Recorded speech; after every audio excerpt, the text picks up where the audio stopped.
Hello, folks. You're very welcome to a Gauntlet Hangouts game, which was, for those who don't know, Gauntlet's a community on the internet that gets together and play a lot of cool games. You can find them at gauntlet-rpg.com, where they have a blog, they have a monthly zine, they just open forums, and they have the Hangouts calendar where this game was arranged. This is part 2 of the first in a monthly series of looking through a bunch of cool-looking independent in development mecha RPGs. The RPG we're looking at is Armour Astir Advent by Briar Sovereign, or Were Gazelle on Twitter, which is basically like a werewolf but a gazelle.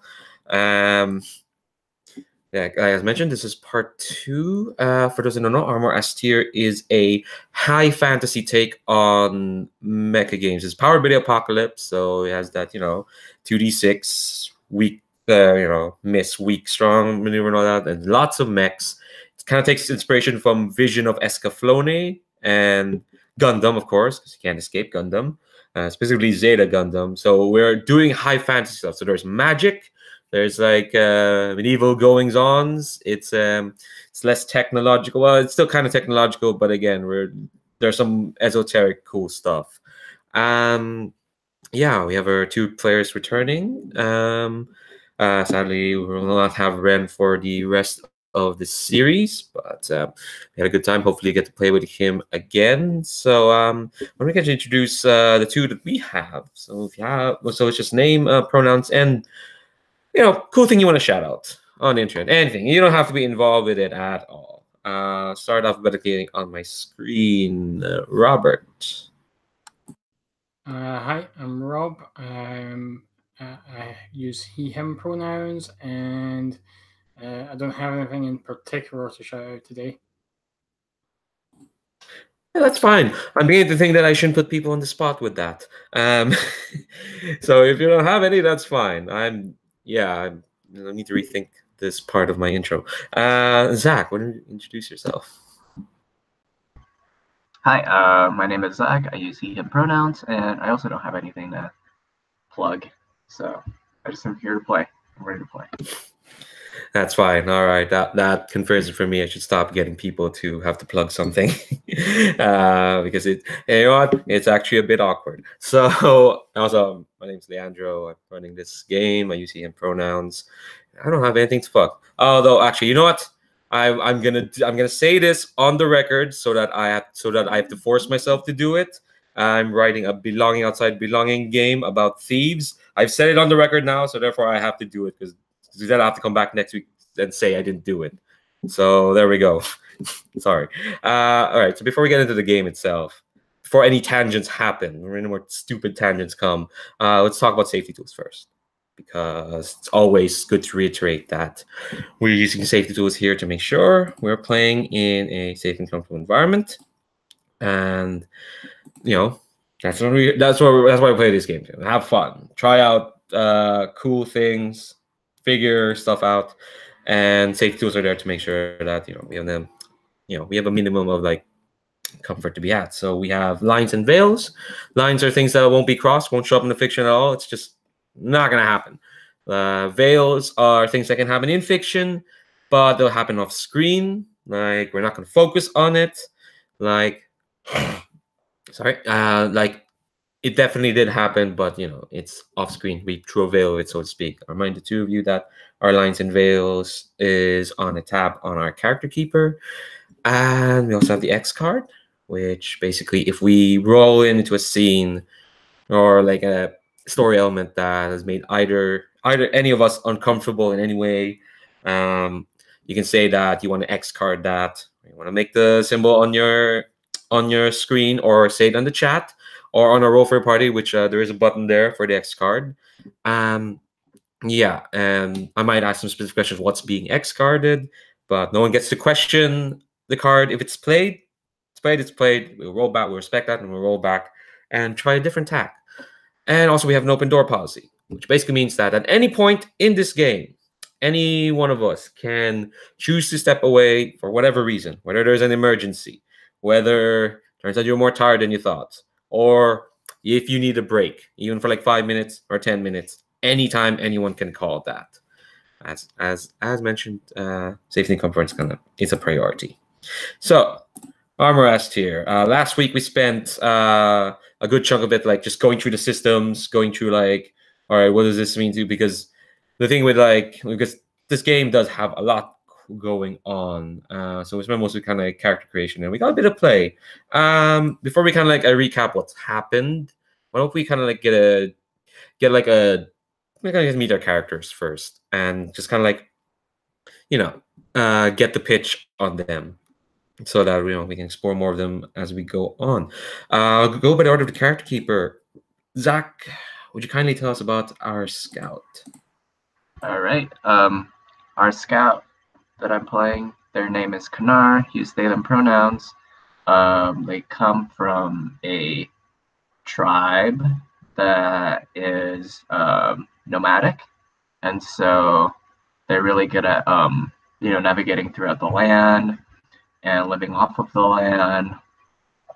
And they're called Wayfinders. It's not their own name. It's given to them by the people that are familiar with them, just because that's how people have noticed. That's how they interact or with the land, is they know how their way around the land. I guess let's talk about Kanar a little bit. Kanar's ideals are teamwork makes the dream work, which is self-explanatory. They have high solidarity with the downtrodden. So I feel like Kanar's very idealistic in that sense. And the last ideal I have is humiliate the authority, and so I think the Wayfinders feel threatened by the Princes of Palladium because they're slowly encroaching different the lands that they live in, and so they're not as mobile as they used to be, and that's threatening the way how they live. So that's kind of Fab. I think that's a good just the Kanar and whatnot. They're scout, which means that they don't pilot the big stompy mech things, the Astirs. That kind of privilege goes to the channelers, the people who can do magic, of which is what our other character is. So, Robert, tell us about our witch. So I'm playing Lyra Harker. She used to be apprentice to the wizard Kangren, who's a member, possibly high up member of an order called the Keepers of the Arcana Periculo. Just call them Keepers, it's easier. So they protect dangerous artifacts and knowledge. And the princes of Palladium came after her master for something that he had in his possession, which he entrusted to her to get out of there. And she did, but she accidentally got herself bound to it in the process. A shard of Nyarl, which is like a avatar of chaos. So she's got that to deal with now. Her ideals are we should not allow the war to make us as cruel as the princes. I will use this power to protect the innocents of this war, and I will not allow Nyarl to corrupt me. Yeah, good luck with that. So that's kind of like our group. Just realize we still have yet to name our cause. Someday we'll name our cause because it makes more sense. I have an idea for it, but before that, let's recap kind of like what's happened. So we kind of like built our characters. We kind of built our world. There are two main parts of kind of like the story of Armour Astir, because Armour Astir is specifically a game about fighting against authority, fighting against a dystopian authority, a totalitarian authority, so to speak. So we kind of built up our authority, which are the princes of Palladium. They like glass. They hate disorder. They value purity to their magic. And they're kind of like a nation state that's assimilating other nation states, much like how they're trying to assimilate other forms of magic. And you're part of a cause that's not really secret. It's a bunch of factions, nations banded together against the authority. It's very diverse. Also, the authority likes green, apparently. But we do need a name for them. And so we got a bit of a sortie last week, along with our other player Ren, which basically a sortie is basically like a score or mission in Blades. You were tasked to go to this like abandoned village that's been occupied by the Palladium to retrieve whatever they're keeping there. There was a bit of a fight. Lyra got the attention of one of the princes of Palladium, the Prince of Joy. Kanar managed to find what they're keeping there, which is like this beautiful glass mech that's radiating this lethargic magic. And between the three of them, along with the other player who played a character named Cordelia, they got to use the direct, the artillery fire from the Prince of Joy to destroy the mech.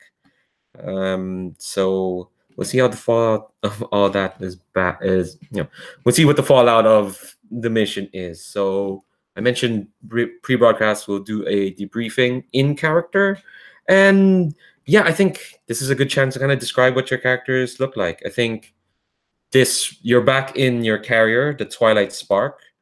I guess you're in kind of like all right, actually, the two of you, what does this debriefing room look like? Does it look like just a silly conference room, or what is it? I don't think it looks like a conference room. We're kind of going to fancy times. Yeah, I'm kind of imagining like, well, you tell me, like, what does the environments look like?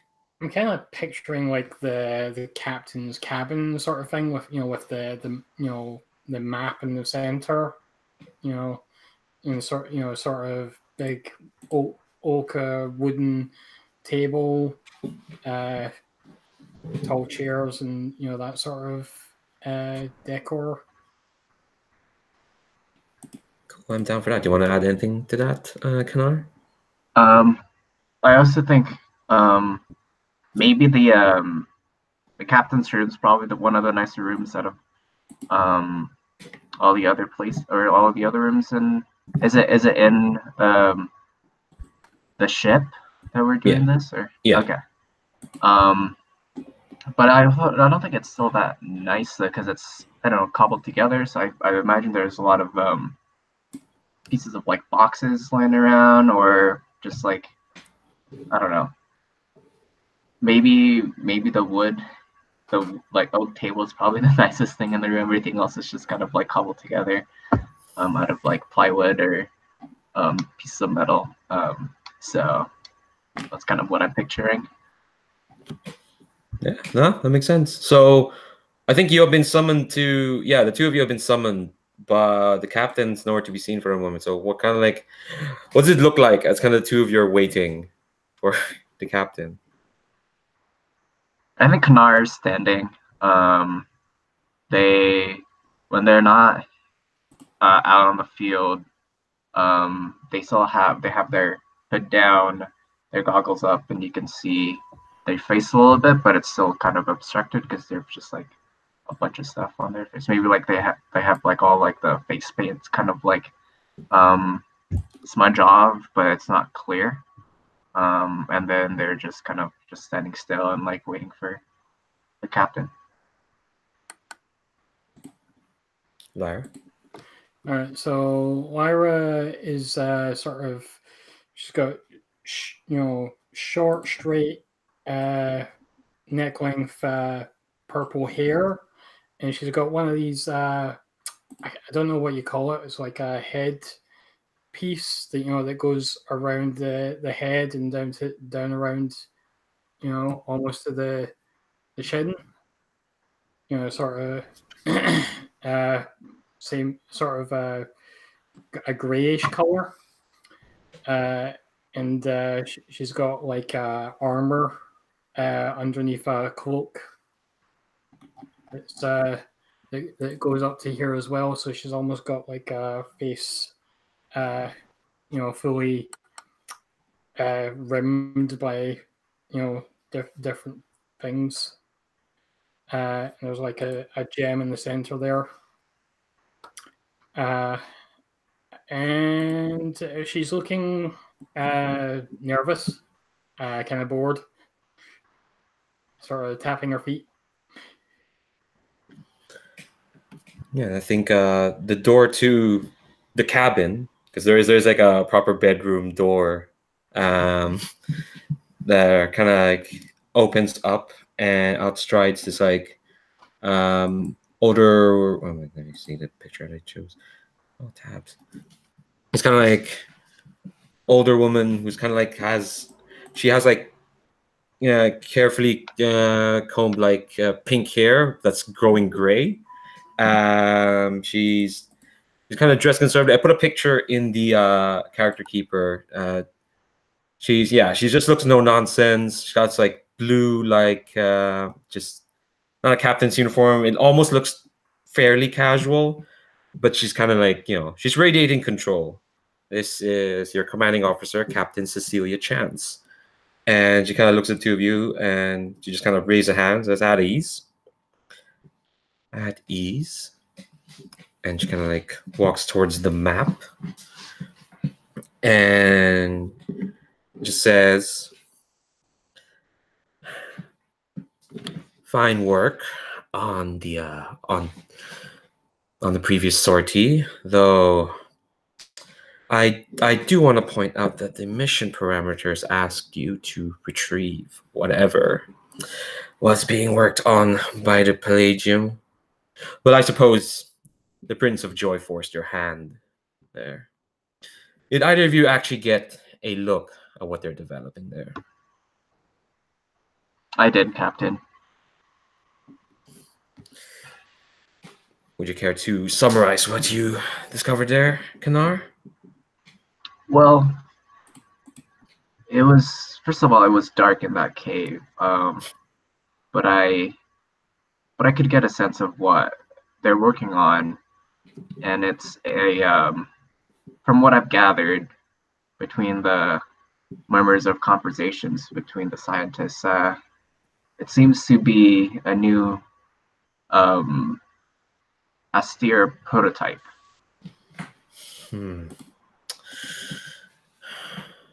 Well, fancy Astirs are nothing new for the Palladium. Was there any more like details about the place? What they were working on? Well, first of all, I did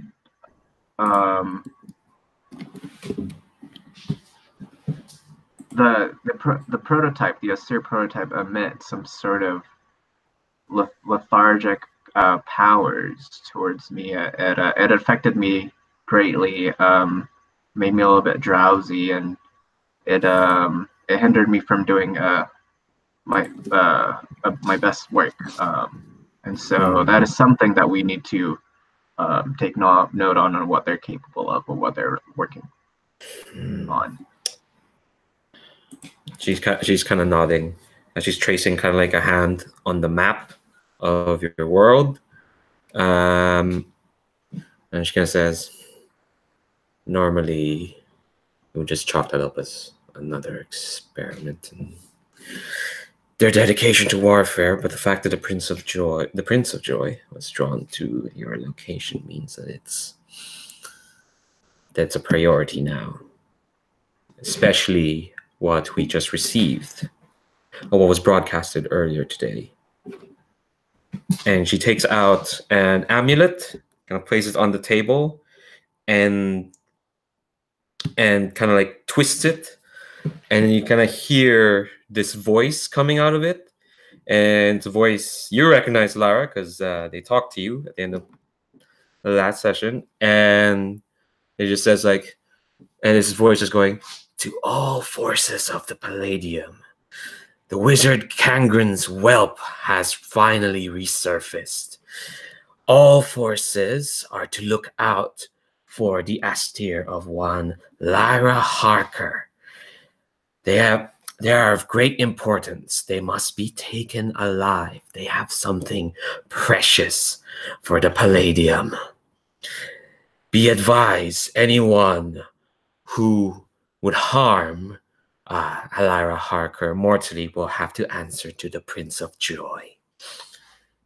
And the voice fades, and the captain looks at you, Lyra, and just kind of raised an eyebrow. Lyra visibly just tries to shrink, like,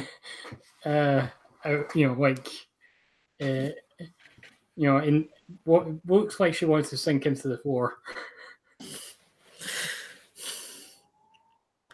And the captain kind of looks at you and just kind of like, oh, for heaven's sake, Harker, have some more confidence in yourself.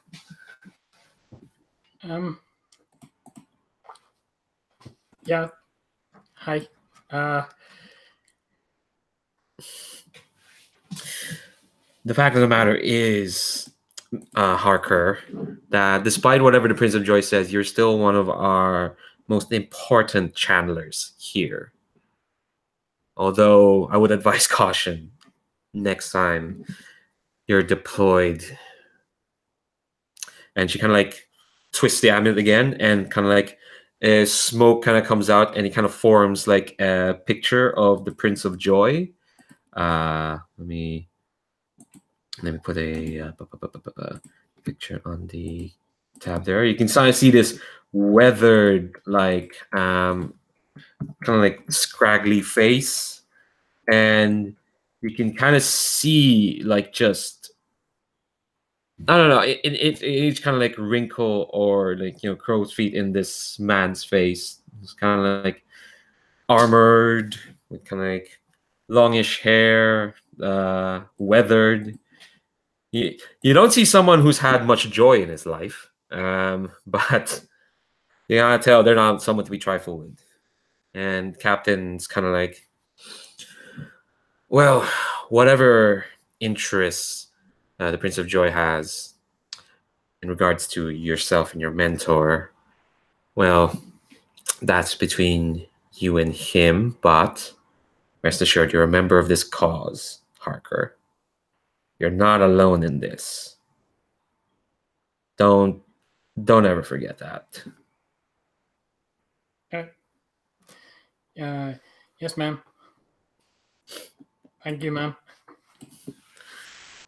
Now, the two of you did quite well to impede the Prince of Joy's work, but that means there are more questions to be had. So for now, I'll need to make plans, reach out with the right people. So for now, the two of you are on shore leave, downtime. Take some time, take some time out, work on yourselves, whatever, and kind of like turns around just to like kind of dramatically look out at the window, and and she says that I may have call for both of you very soon, so time is precious. And you can, from, oh, go on. You gonna say something, Kanar? Sorry, just saw you unmute there. Oh, I think they're just gonna say, thank you, ma'am. Yeah, I'll excuse myself. Okay, so yeah, I think that's kind of like, yeah, just that dismissal. It means we're gonna move on to downtime, unless you, Lyra, have anything you want to say to the captain. No. Okay, so you all seem to be doing fine. All right, so let's go to downtime. So on downtime, you have two actions. You go to the downtime tab in the character keeper. So you can do two of those, basically, or at least tell me like what are your characters doing in between sorties. So I'll give you a chance to look through the downtime moves. There's 5 of them. And you tell me kind of like what your characters are doing.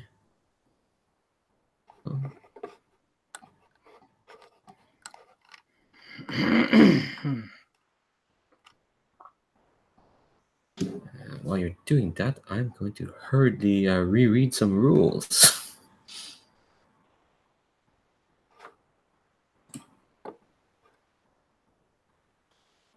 Like, where do you get supply? Oh yeah, no, that's part of the faction term. All right, never mind. All right, so we're kind of abstracting downtime a bit. So you're on a ship, but that doesn't mean you can like work on some stuff. Hold on. I think Kanar, I think they're interested in doing more research about the sleepy mech. Maybe they're going through their network of wayfinders out on the ground, see if there's any signs of other sites of where the Palladium is working on other prototypes of similar mechs or something like that. Okay, that sounds like your start. That sounds like a project. Yeah, I think that's what I'm angling for. Yeah. So, so making plan is. Oh, that's for like. Okay. That's for like the next sortie. That's like so you have whole that you can use in the sorties. So you've not gotten orders yet. I probably should have done that, but yeah, that's for more like when you have like immediate mission next. When you have that's for the immediate mission. Sounds like what you're asking is like more long-term stuff. Okay. So yeah, when you take part in long negotiations, start building something from scratch, or otherwise put effort towards a longer-term endeavor. You're trying to work on a project. So yeah, you told me what you want, and I'll start a clock to represent it. Doesn't say how big. I guess it depends. So you're trying to figure out this like special project, and you're asking the wayfinders to do it. That sounds like a 6-step clock to me. Okay. Yeah. So, okay, I'm gonna put it somewhere. Okay, hold on. Yeah, I'll put it somewhere anyway. But you're asking the wayfinders to do it. So, and to do that, you roll plus no. Where is the roll for party? I'll put it. There's a link in the character keeper, but I'll do it in the chat here. Okay, so your no. Okay, so the 1. So. And anyone can start a project. Yeah, like, that is just simply a thing you can do. And any project, whether you want to build a thing, or you want to learn about a thing. Also, I have a question, Leandra. Would the gravity help that, or not in this case? Not in this instance, because it's still going to be just a +1. Okay. But I think because you're rolling with someone you have a relationship, it's still gonna advance when you make a move involving the other party of a clock. Okay. Actually, you know what? You need to use it to advance a clock, but since it's a +1, you can just say you used it. So it's still gonna advance anyway because you're using your relationship with the wayfinders. So I add 1 to my wayfinder gravity. Okay. Yeah. So what you get in your roll? Where's the roll for your party? It's in the Google Doc. Okay. Sorry, I didn't look at it. Okay.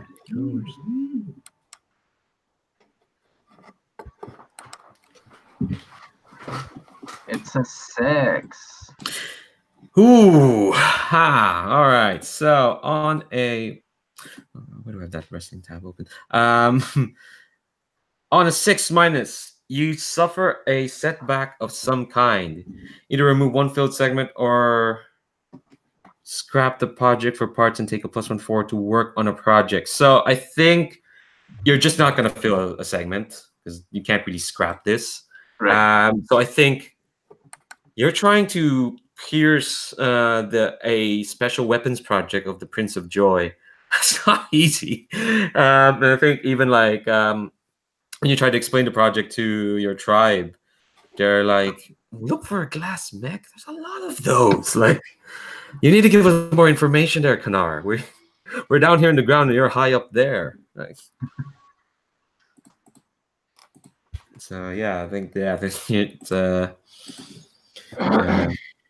surveillance. Yeah, that's so you got 0 out of 6 for now. Okay. All right, so that's your action. Lyra, that's one of your 2 actions. Lyra, what do you want to do? I think I would like to overhear something. Ooh. Okay, so I'll do this later. When you wait in a corridor, tap into someone else's sending stone or otherwise become privy to information you're not supposed to. You're attempting to overhear. So what exactly are you looking out for? Are you looking up records or are you listening out for like exchanges in the ship? I'm listening out first. All right. Okay, so roll for sense and see what you hear.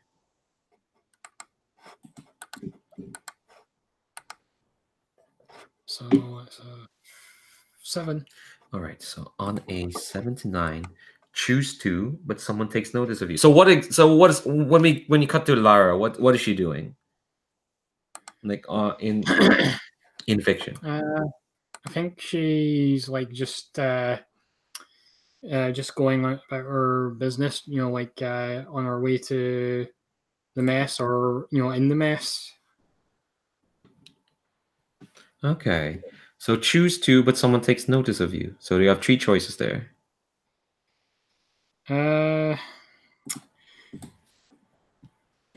Take a +1 ongoing in the next sortie when acting on the information. Okay.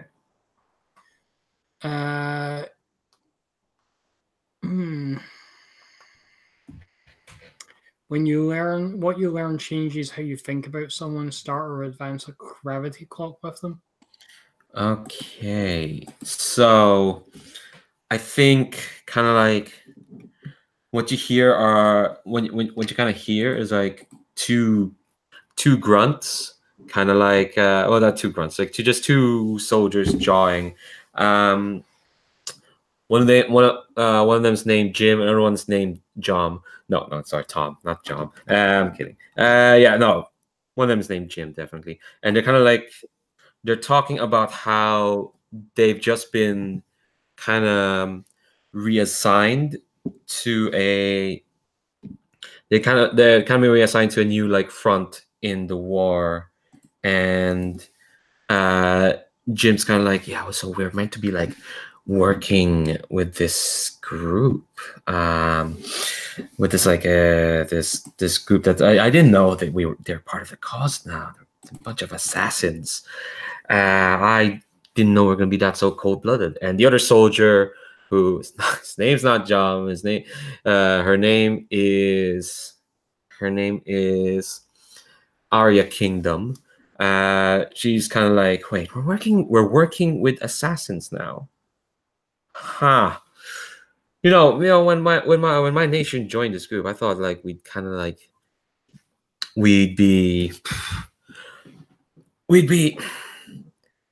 try not to work with unsavory people like that. Assassins. And then she kind of sees you paying attention, and she just says, witches. Okay, I make myself scarce. People who traffic. Yeah, you kind of hear going like, people who traffic, and that's in the darkness or whatnot. So yeah, So what you found out is that the cause is now working with a bunch of assassins. I put them in the faction sheet. They're called the Dreamers. And you now have when I say take a +1 going next story, you might be working with some assassins later. And what you learn changes about how you think about someone. Basically, like, you learn that there are kind of people in this cause who look down on people, like people who do unsavory stuff, and people who make pacts with demons, people who kill for money. So you're starting a gravity clock with this Arya Kingdom. And the nice thing with gravity clocks is that the weird thing is that you can only have three. Only ever have three. So that means this person is going to become really important later on, probably. Okay, so that's one of your two actions. Free? Okay. Sorry? Starts at 3. Does it? No, I don't think so. It just says start a Oh gravity no, clock. you can only ever have three. Oh, I meant you can only have three total. As in, like you have Kanar, you have the keepers, and Arya. That's what I mean. You have like three bonds basically, or Okay. three clocks. You don't start with three ticks. Okay. All right. I need to find a picture for like Art. witches. Yeah, she doesn't like witches. Sounds like she's kind of important. I need to find a picture for her. All right. So Kanar, what's your second action? I think I'm gonna try talk it out. Also, I'll note, I think you can use the same action twice. You can all keep working on that project technically, but if you don't want to, if you want to talk it out, that's fine as well. I think I'm gonna try talk it out and see, just at least build a connection or see where Kennard's relationship with Lyra is like, because we haven't really established a lot of that. Okay. So we're let's let you frame the scene. Where do you and Lyra kind of like talk or hang out? I think we're probably working on Lyra's mech. What's your mech's name? Lyra? What was it? Okay, I had a name, but I forgot what I was going to call it.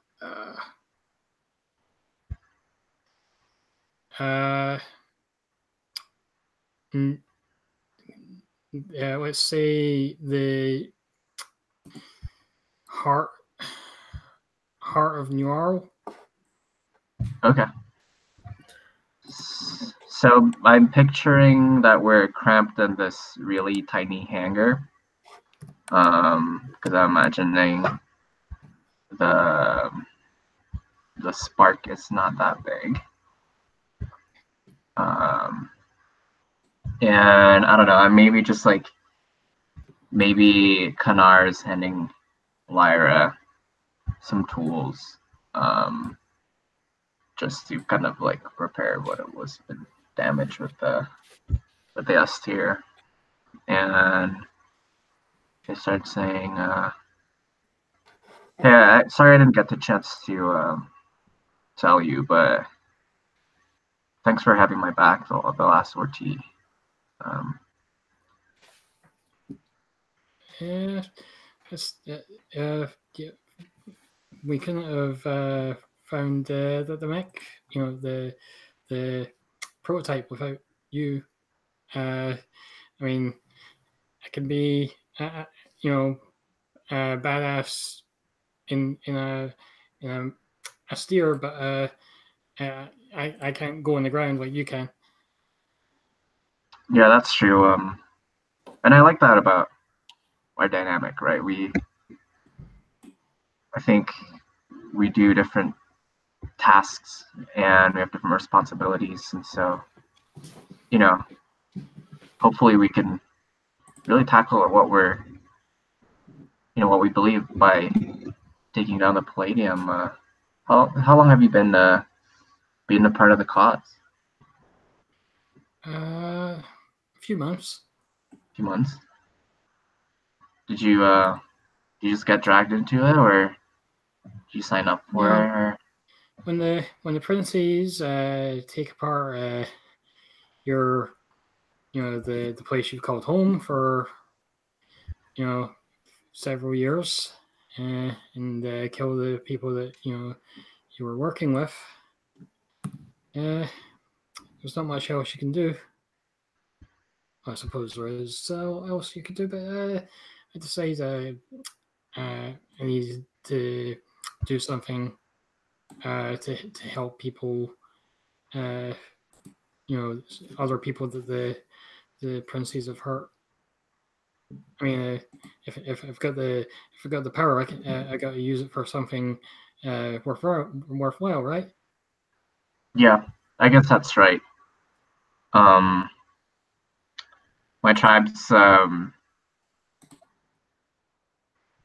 our land also has been slowly taken by the Palladium, and I think it's true that it's in our best interest to take them down, even show them what the power of what combined nations can do. And I'm really glad that we get to work together. But you got to be careful with the Prince of Joy. Seems like he has your eyes on you. Would you worry about that? A little, a lot. Yeah, it's not good. I don't know why he's interested in me or Master Kangren's. No, I actually probably have a good idea why he's interested in that, but it's not really their style. Anyway, yeah, not good. Okay. Also, one more thing, Lara. I'm worried about your relationship with your master. Seems like, you gotta be careful with what he wants out of you, and I just don't want his needs and what he wants out of you to compromise whatever we have. Jarl? With the cause. Jarl's not my master. Right? He's a partner. Partner? Sounds like but that's not what I'm seeing. Seems like he has a full control of you, and you're just working under his mercy. It doesn't sound like a very partner-like relationship to me. Well, he hasn't made me do anything I don't want to yet. And if he wants me to do something I don't want to, then I'm just going to say no. Well, if that's the truth, then I think that will be. I'm okay with that. But I've seen relationships that's like that. That's doesn't always what people say it is. So I'm just gonna let you know that if things get out of hand with Jarl, please do let me know, because first of all, I don't want you to get hurt, and also I don't want the cause to have to pay for whatever Jarl is wanting out of you. No, I won't let him make me do anything I wouldn't normally do. All right. Well, sounds like you all have your word for it. All right, so this move actually has a roll, so we need to roll that. Technically, we should have rolled that at the start, but I didn't want to interrupt. Okay. So that's fine. Roll plus talk. I roll it, right? Or okay. You roll. Kanar? I roll. Let's see. Plus talk. It's a 6. Really? 7, and it's a -1. Oh, okay. Okay. Jesus. I'll hold on to that. I want to see what the other. And I do put an extra gravity with. Actually, hold on. Instead of because you're talking to Lyra, instead of using your -1 talk, you can just use your gravity with Lyra, so you can just +1. So that's a 7. I mean, it doesn't cancel each other because. No, it's either or. You don't add on to it. It's either or. Okay. So then it's an 8 then. Yes. Okay. All right. Fab. Whew. That saves me from having to do stuff. You can tell I'm a quite lazy GM. Anyway, no, I'm kidding. Well, all right. On a 7 to 9, everyone holds one. This pool is shared between the two of you, and during the scene, anyone, either Kanar or Lyra, could spend it 1 for 1 to do any of the following. So you can remove a peril related to social circumstance or emotional state from another character. I don't know how you can remove that peril from Lyra, to be honest. You could, if you can explain, if you can sell it to me, but you can start a gravity clock or advance an existing one. So I think what this means is that both of you will advancing once, but you, Kanar, will be advancing it twice since you used the gravity clock instead of the talk stat. Okay. Or, add or excuse an NPC from the scene. Basically, you can add any NPC or take them away so you can have alone time, or invite a player to enter/leave, or take a +1 forward to make plans. So this one hold is kind of between the two of you, so you're gonna have to negotiate on who gets to spend that hold. Oh, so we both share one. Yes. Well, yes.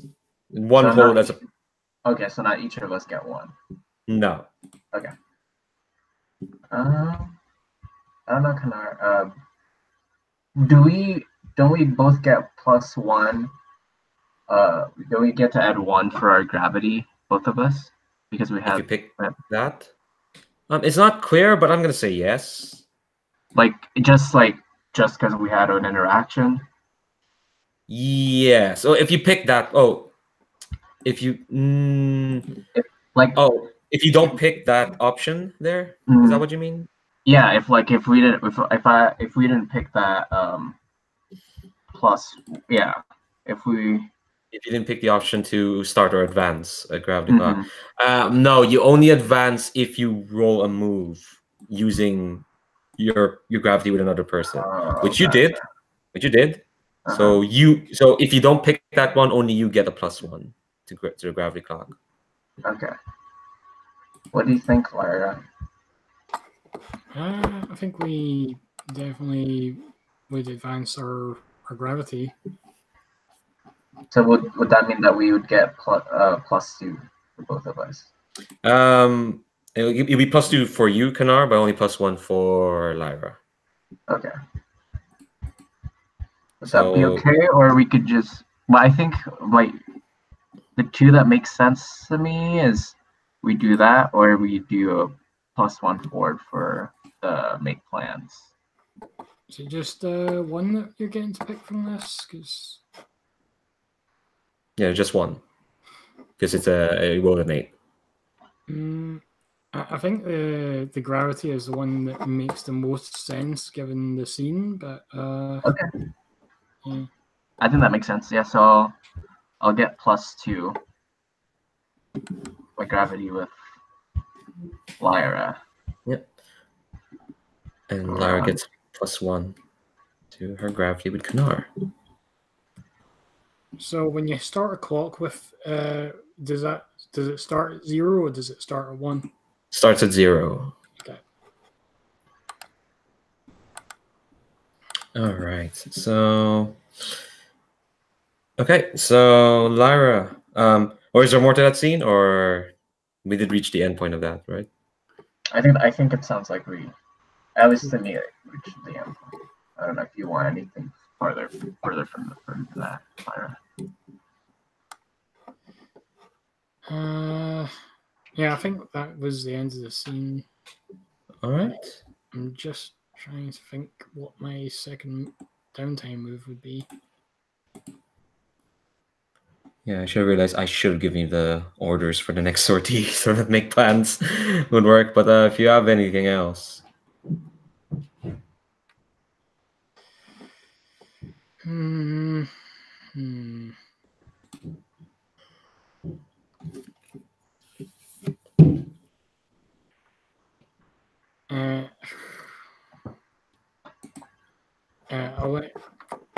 I'll let Kanar do something. You sure? Yeah. Okay. So yeah. So Kanara, Lara's offering you her second downtime move, which I'll allow, sure. No, I mean, like, Kanara can do something else while I'm figuring out my second thing. Well, Okay. okay. Well, Kanar's run out of downtime moves. Oh. So Ayos na. Take your time, though. yeah, no worries.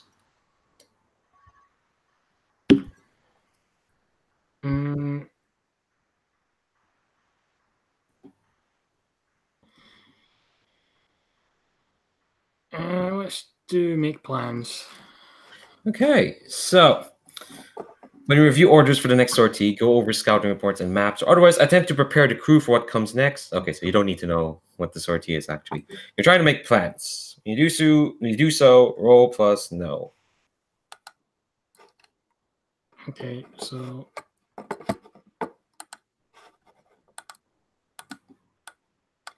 What do you kind of see? What's Lyra like doing to prepare?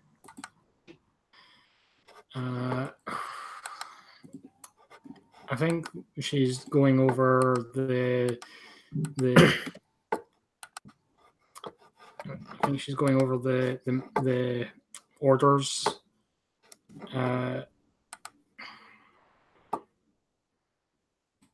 Yeah, just going over the orders and the map. The maps for the mission. Okay. So what'd you get in your roll? I got 6 and a 3 plus 2, so that's 11. Yeah. What was that noise? On a 10 plus, you hold 2.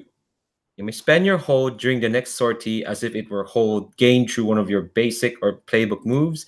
So basically, if you have any moves or any of the basic moves that says spend hold, you can use the 2 hold you just got right now, or you can spend it to gain a +1 forward next time you lead a sortie, which because it's only the 2 of you, you're probably going to be only leading that.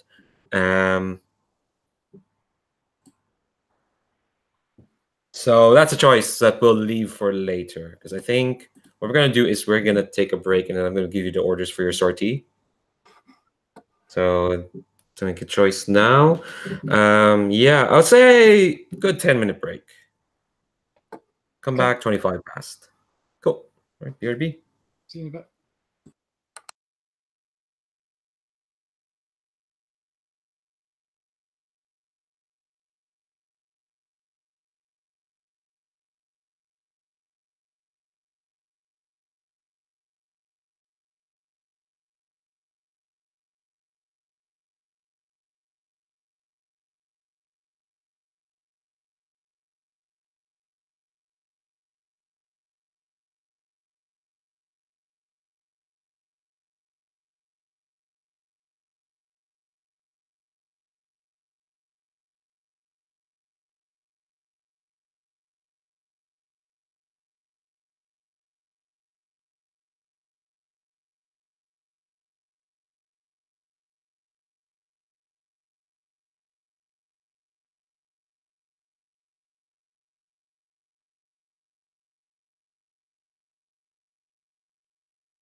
Yeah, Zach, since you're here, I want to direct your attention to if you go back to the downtime/special moves tab, if you look at the special move called B plot, which is unique only to support roles. Okay. Yeah, I was angling to trying that out this session. Yeah, let's let me lay out the sortie first, and then it'll be interesting. Yeah, whenever we cut back to whatever you're doing. Okay, so I think the two of you have been called back to the captain's cabin for your next mission. And when you enter, the captain's there doing her like dramatic posing, looking out the window, her back turned to you. But there's another person there.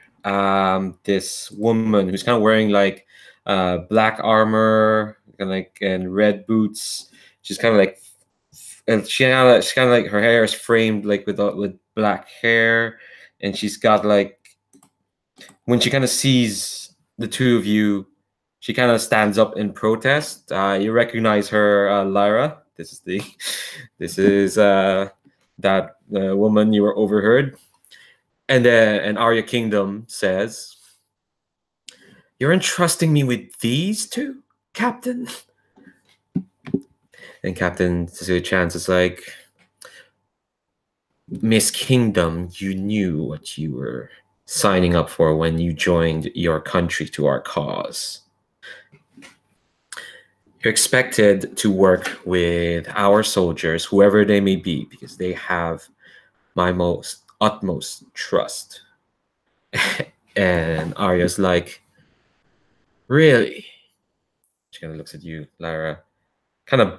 And you can tell the two of you, she has this like practiced like look that only monarchy really cultivates. Just kind of like, "Oh, really, huh? Well, if they're effective in the field, I suppose I can't complain with whoever you consort with."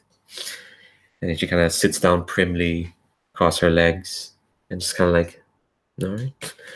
And Captain Chance kind of turns around, looks at you, and is like, "So, soldiers, your mission is to," and she kind of like gestures the map, and the map kind of like, not like a hologram, but like a magic hologram. That makes no sense. The features on the map kind of rise up, and you kind of see like this castle that's like on the delta of this river, on this river mouth. So it's kind of like there's a river around it, like a moat.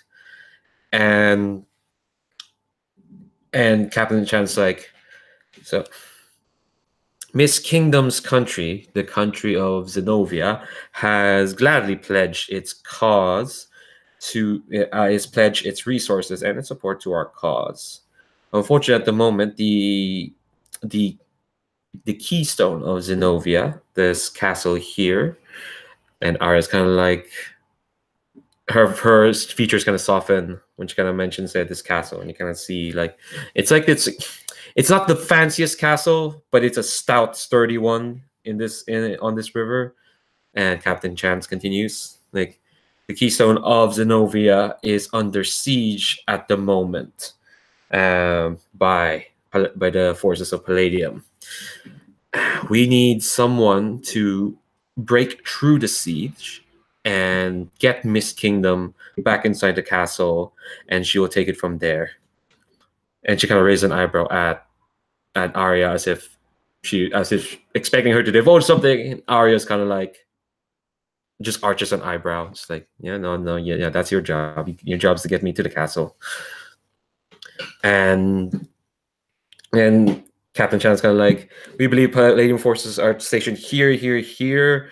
They've got the castle heavily surrounded, but we do believe that there is an entry point down at the back where one speedy Astir can break through and deposit Miss Kingdom back in the castle. And there she will do as she says." And Arya's kind of like, "And I'll do what's necessary to break the siege, Captain Chance.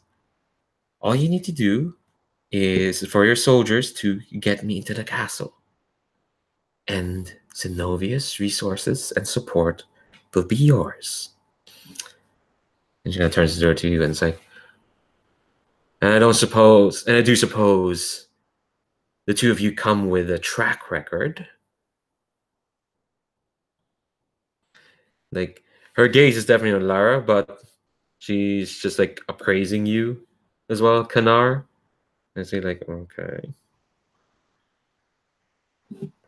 Well, I don't know if you caught wind of our last sortie, Miss Kingdom, but we managed to prevent the Palladium to take use of their in development Astir. When I say our team managed to destroy their prototype, so I don't think it is in your interest to worry about our capabilities. Yeah, I think Captain Chance is just kind of like to bolster her up. She says like, "Well, they took on the Prince of Joy and lived." And Nara's kind of like, "Oh, Prince of Joy, huh? Well, at least you have a track record of survival." Very well. If this is who I have to work with, I'll work with whatever. All for my country's sake, and I guess sake of this entire world. And she kind of like gestures to the map. And then she looks at you, Lyra, says, just whoever you're signed up with. She's gonna look at you like, Oh, are you not the Harker lady that the Prince of Joy was talking about? Yeah. That's my name. Right. Well, keep your patron's filthy claws off me and we'll get along fine. Okay?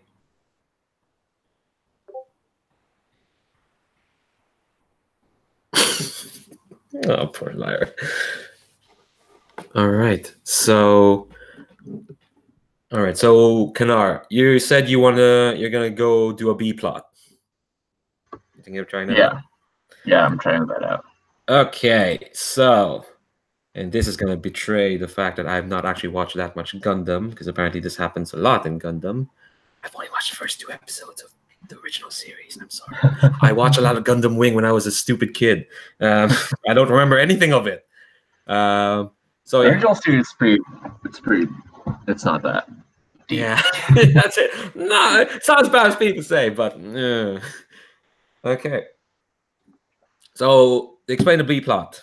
When you leave to attend to something else rather than be involved in a sortie, name 1 or 2 director characters that accompany you and hold tree. During the sortie, you may spend it 1 for 1 to do the following, and I won't read out the list there. So basically, so this mission's kind of been given, and are you going somewhere to kind of like affect the mission, or are you kind of like doing your own thing? You're kind of working on your other thing, Kanar. I think I'm trying to affect the mission, definitely. Okay. I think the plan is to find weak points of the whatever the Palladium Astirs are. You said you mentioned there's like 3 of them, or like 3 different. Yeah, I think. Yeah, what it looks like is the castle is kind of surrounded at points by like 2 squads of 3. 2 squads of 3. Yeah, and an indeterminate number of their actual army, but there are like 3. There are at least 6 Astirs out there, and there is like a weak point in the siege where the Heart of Nyarl can break through. But you can definitely like take attention away and help out. Definitely. Sure. I think what Kanar is trying to do is probably weaken one of the sieges ahead. But we'll get there. We'll get there when you spend your hold, because you can only spend the hold during the sortie. Sure. Which we technically have not launched yet, but like you have a list there, and we'll cut back from you to what's happening to you, to what's happening to Lyra. Okay. Okay. So you, Lyra, I guess you're leading the sortie. When you lead the group into a sortie, decide who planned the mission and roll. See, plus gravity if a faction is helping you out. Plus no if you made the plan. Plus crew if it was someone else aboard. Or plus defy if you're heading to danger blind. So, someone else made the plan, definitely. So you're probably rolling with crew. Okay. And your carrier's crew is... Oh, it's 2! So... Okay, so I rolled an 8, so that's a 10. Fab. Okay, so on a 10 plus, you're gonna make it to the action unscathed. So what that looks like is... So I'm guessing the Heart of Neural doesn't have like doesn't have space for a second passenger. No. My understanding of what the Astirs were was like it was like some sort of magical construct from wherever you get your powers from. Oh yeah. Okay, yeah, that makes sense. That could be it, yeah. Because I think my other understanding is they are just like war machines that's powered by magic. Yours can definitely be a magical construct as well. That makes it more special. And you're a protagonist, so you're more special. Oh yeah.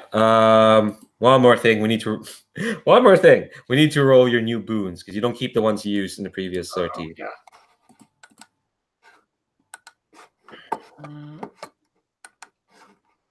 What is that roll? You were gonna roll a d6 twice because you're rolling on a chart.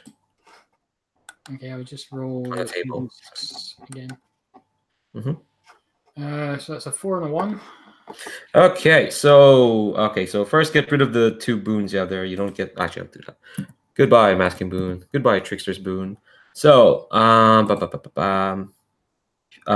me link the playbook doc where all those boons are actually. Oh, and you are okay. So the one you get a scouring boon, so you can exchange blows and strike decisively with plus channel when attempting to cause physical harm with Astir mounted weapons. Okay, and 4 is a shielding boon.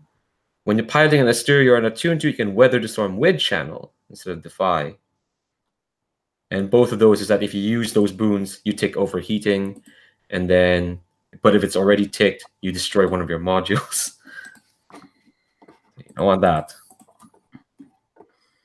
Okay. Okay, so you have those 2 boons. Also, remember, you can ask help from your patron at any time.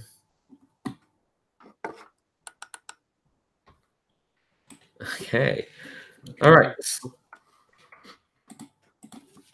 Okay, so what I'm imagining is, so you've rolled, yeah, you've got a 10.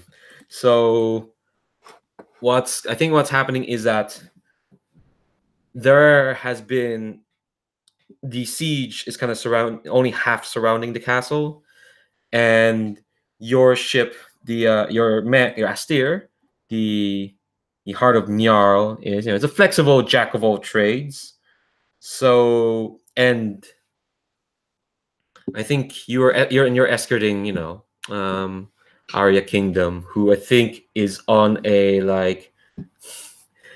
Do you know how in Legends of the Breath of the Wild they had motorcycle DLC to kind of and then try to justify saying, "Oh, this is a fantasy horse floating thing." Yeah, she has exactly that. It's kind of like a stone like motorcycle carved rock that's kind of floating, and I think right before you kind of launch, she's kind of like, "All right, I know the path into like the castle stronghold. That'll get the least attention direct from us. So just try and follow."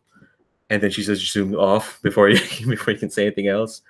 So it is just kind of like you and the princess going towards the back of the castle, while the 6 Astir are, and the 6 Astir are a mix. 3 of them, one squad is definitely the 6-legged grunts that y'all fought in the previous section, previous sortie, but the other 6 are kind of like they're like platforms, except like square. They're like, instead of legs, they just have the big cube, and now it comes out like a human shape from the cube, and they're kind of like, and they have like big artillery barrels coming out of their chests. But Lord knows why they built the human half on top, and they're kind of shooting at the castle, and there's like a shield that the shells are kind of trying to break through. So while the two of you are kind of making your way there, somewhat unmolested, let's cut back to like Kanar. So it says there you can bring 1 or 2 director NPCs with you, director characters, which is basically NPCs. Do you have like an idea of who you brought with, or are you going at it alone?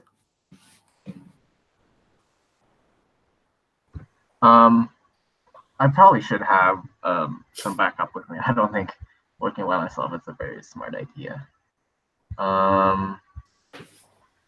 So I think maybe I just have some help from a couple of wayfinders that I feel like they're just out and about, or yeah, a couple of other wayfinders with me. Okay, so maybe like 1 or 2, and they're kind of, you're not all together at once. Maybe you're kind of spread out. But I think we're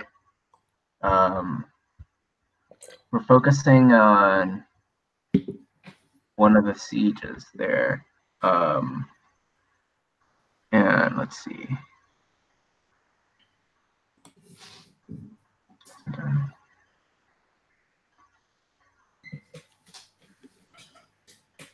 I think I'm going to do the following. I think the first thing that I'd like to do is try to deny an NPC from appearing during the sortie. Ooh. I guess would that count if I'm just trying to keep like some of the grunts like from having a presence there that's already there, or would I have to or would I have to know, or like would I have to have guessed that there's like another character that would appear there that we didn't know quite yet that I'm trying to keep from? I think it has to be a specific character. We can use one of the basic moves to kind of maybe figure that out. Sure. Yeah. I think if you want to know like a specific NPC, because I don't think you can just say the grunts or something. Okay. Or just like a leader to one of the sieges, I guess, like a commanding person of one of the sieges.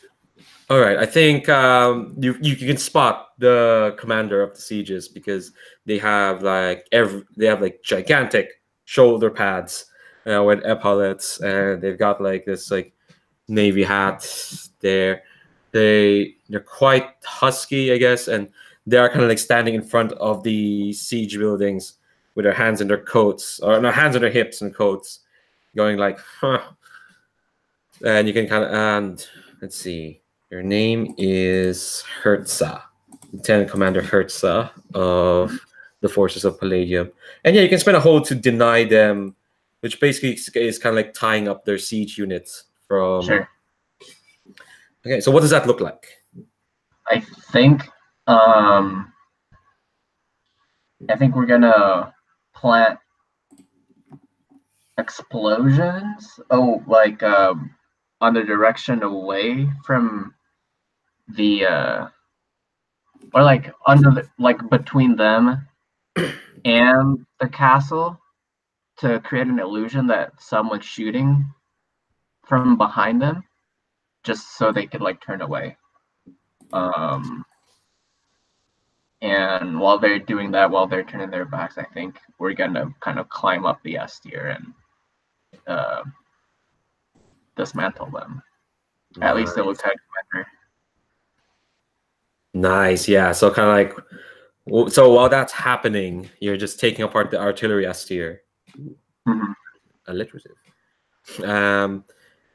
Lyra, so you're following Arya Kingdom's motorcycle, and you kind of see like you're kind of traveling along the river, and then you see like the castle just there, and then because you got a 10 plus, that just kind of means that the shield. Because usually it's penetrable, but Arya probably told you like, oh, don't worry, the shield will break apart this specific spot on my command. And So, I want you to use my hold from the making plans. mm-hmm. I can spend it as if I had hold and a move and what is it? The read the search move. Ooh, yeah, read the room. Yeah, read the room. So I would like to know what is being overlooked here. Okay, so what's being overlooked? Okay, so I'll just. I think you kind of feel it as kind of like as you got close to the shield. The siege at the front is kind of being occupied. You can probably hear like the artillery command being dismantled, but your sense is kind of like tense up as you kind of feel like the ground shaking beneath your feet, and as kind of like tremors seem to be traveling near you towards the castle. And how is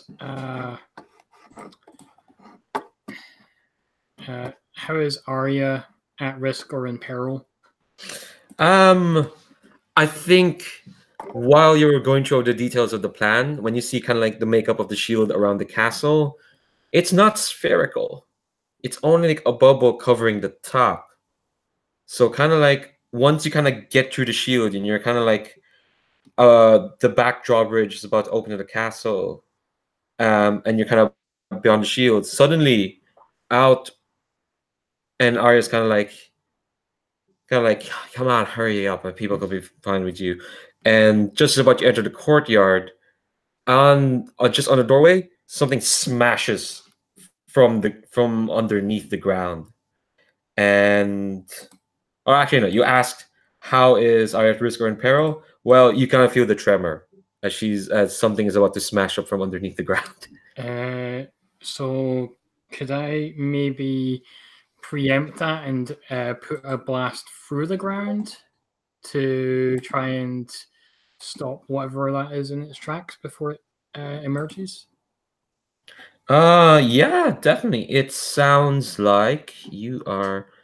Let's see. There's no defend move here. It sounds like you are kind of exchanging blows. Okay. And yeah, so you are gonna roll plus clash. What's my clash? Like it's 0. 0. You can spend a point of mana, which is down on your Astir, to replace one of the dice results with one of your stats there. One of your stats in the Astir. Is that after I roll or before? After you roll. Okay. Okay, well, I got 10. Okay, so you don't need to. So, all right. So on a 10 plus, either your opponent takes a risk or you take a risk and put your opponent in peril.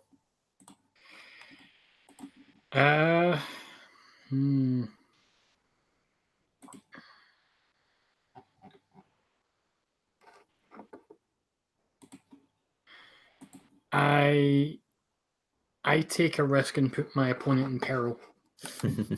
So I think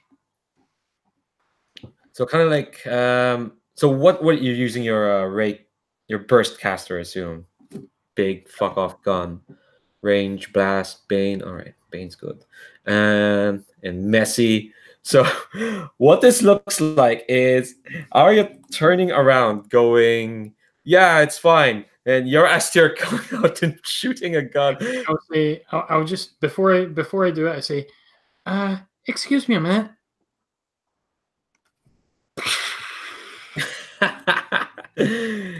Okay, so I think that flushes out definitely the enemy as you smash it, and Arya's kind of like, ah, what the fuck? As you caught unawares, this kind of like serpentine, like black spiky mech. Hold on, let me find the picture. Oh no, this black serpentine like humanoid mech.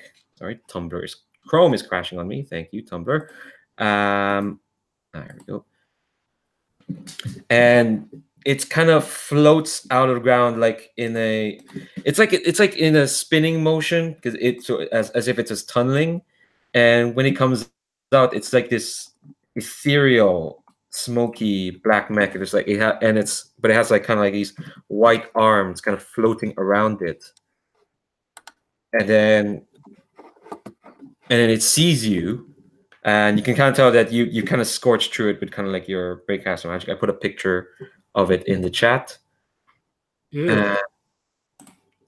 Yeah, it's kind of here, yeah, and it sees you, and you hear like beamed out from their voice command from their speaker, this silky voice going, "Ah, Cangren's whelp. How fortuitous." As the kind of mech kind of spins around to face you. And on the corner, you kind of see Arya kind of, her motorcycle has crashed, has been destroyed. And they're running into the castle as the mech kind of faces you. And she says, I guess I gave you a she. The mech pilot kind of says, you hold a piece of Nyarl with you, right? I don't see how that's any of your business. Well, it's any kind of magic that's impure is our business, Cangren's whelp. Besides, if what we know is to be true, Nyarl shouldn't deign to look upon a scrawny, inexperienced kid like you. And this mech's kind of floating in the air, kind of like just like wispy smoke. It's trying to give away. It's not giving away anything. Okay, so I took a risk, right? So what was the risk? Oh yes. Your risk is you are. I don't want to say got their attention again because that's lame. You know what, I need some help. There is a list of risks down here. I'm gonna take a look at that. In the meantime, while I kind of figured out, let's cut. Actually, no. Okay, no. Your risk is distracted. I know one of the risks on this list is flirty. That's not happening right now, but that's something that can happen. Yeah, I think yours is targeted, which is, I guess, another version of got your attention. But like, this creepy mech and this silky woman's voice, their attention's on you. This is fine. This is fine. Yeah, no, this is fine. Well, while I think about what you want to do, let's kind of cut back to the B plot. What's happening? So you've dismantled kind of like the siege mechs, Kanar, but I think that's gotten the attention, obviously, of the other Astir mechs, who are now probably shooting at your general direction. And I'm imagining like there is like a town outside of the castle, and that's kind of where you all are at. So there's like a bunch of buildings, a bunch of rubble. That's where the Pelagium's forces has kind of stationed on. So there are a bunch of houses you can kind of hide in at the moment. So if you don't mind, while you're kind of making a choice, you can. I'll just frame a bit. Maybe do you think you're hiding in one of those houses? Sure. Is it how near is the town to the castle? Fairly close. There's a town here, and then kind of like the river next to it, and then the castle is over here. And when you kind of burst into this house, you kind of see that you burst into like a library area, and Mhm. there's like two. There's a desk, and you kind of see like two kids cowering underneath the desk. Uh-huh. I guess I'll just say it's like, hey, it's okay. We're we're with the cause, and you shouldn't worry. I'll do my best to protect you from the bad people. Wait. And I think one of them, this boy, he has kind of like pale white hair. His fantasy. Wait. You're with the cause? To get them the cause.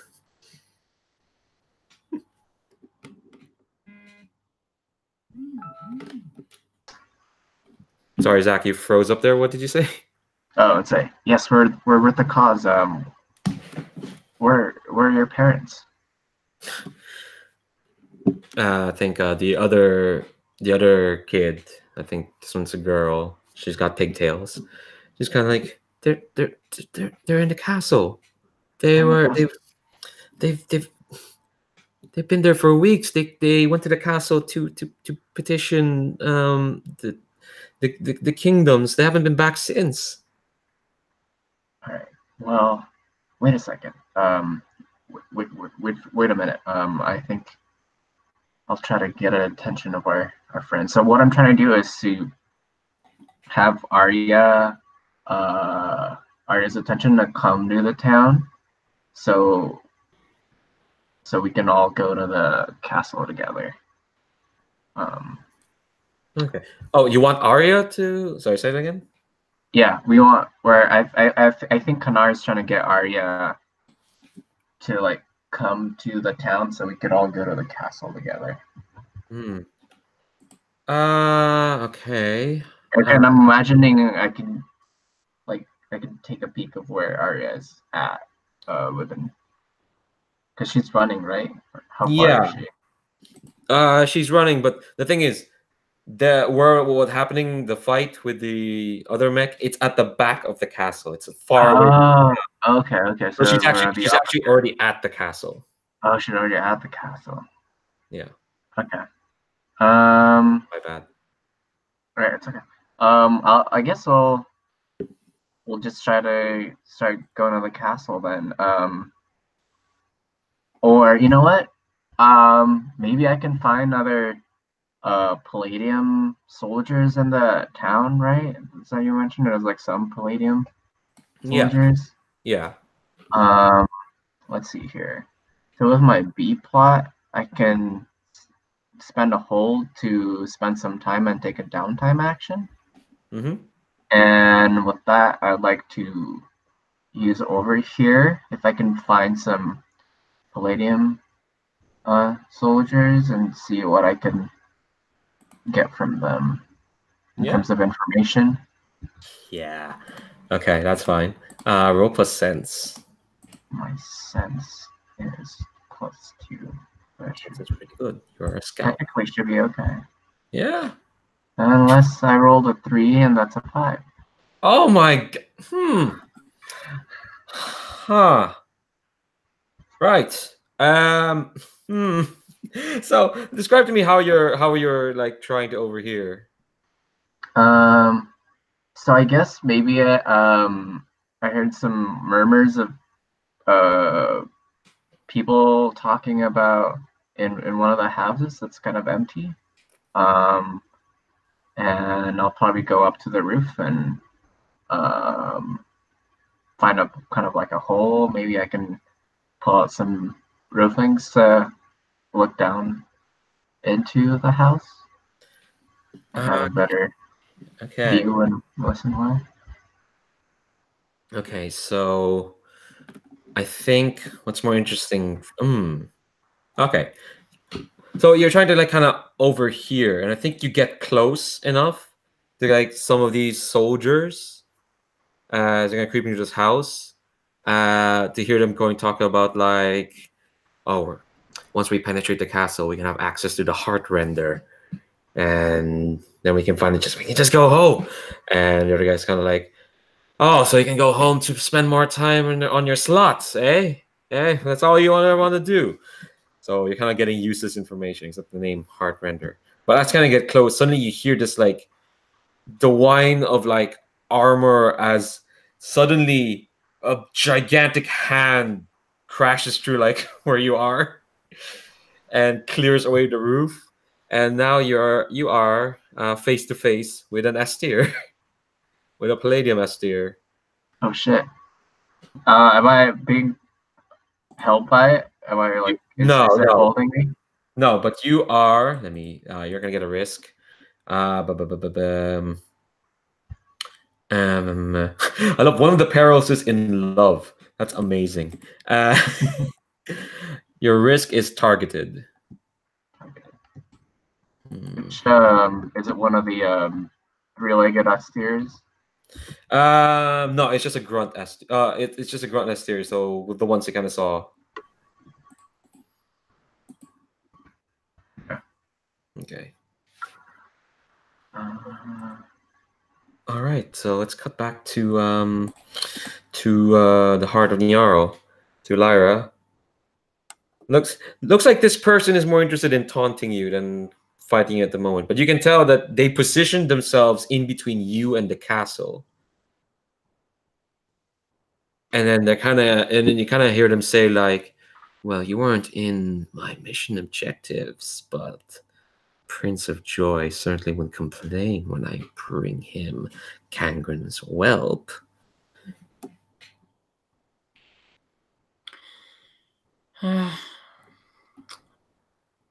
I do wish you'd stop calling me whelp. I call it as I see it, dearie. Okay. Prove me wrong otherwise. As kind of like the floating limbs suddenly kind of snap into place with the mech, and suddenly it kind of floats like like a fish swimming through the water into like this piercing motion straight towards you. What do you do?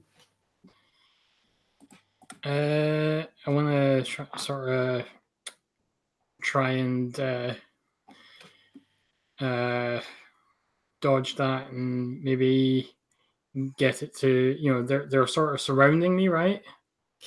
Yeah, it's more. They're not really surrounded. They're trying to like hit you. They kind of turn into like this moving like serpent, and the head is like this pointy bit that's gonna try and smash against you.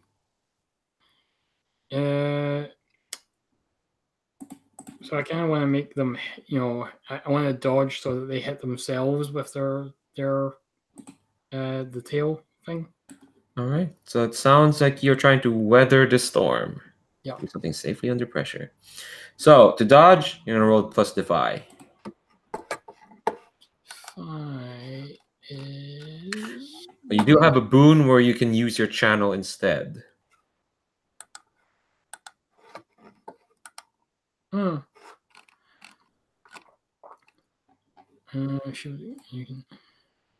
If you do so, I take overheated.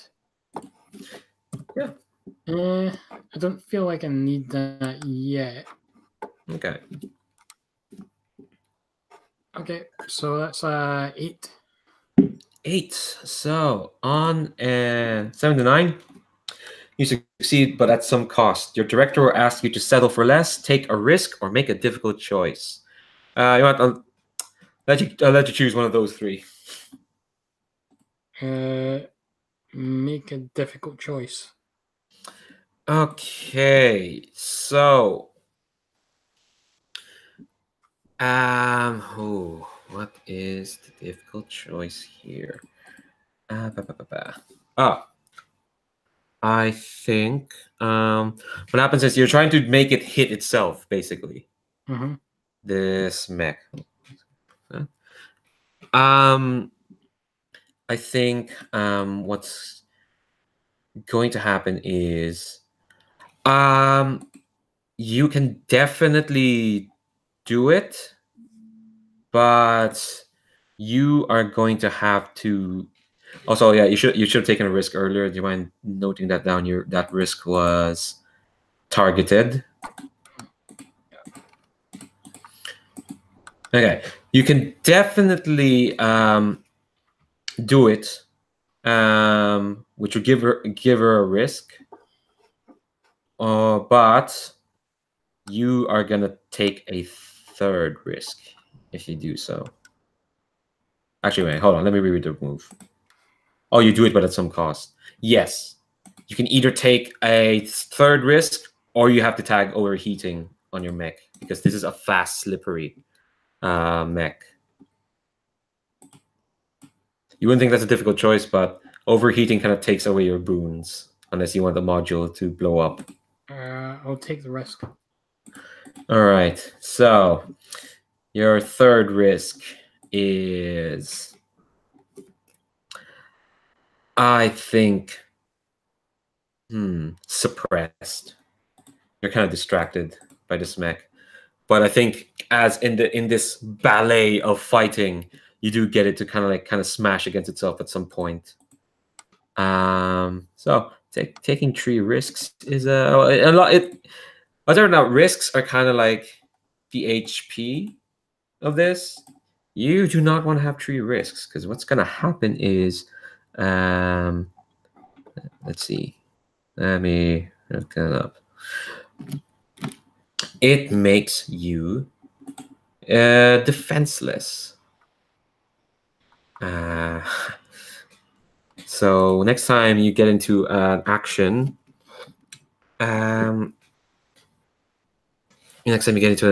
you're gonna have to roll a move called Bite the Dust. But we'll get to that. That's kind of like you smash the mech, and suddenly the mech kind of reforms back to its human form, and you hear the voice again go, "Cheap parter tricks won't save you, Kangren's whelp. Don't you have a piece of Gnarl with you? Why don't you call on his help? See if you can get out of here alive."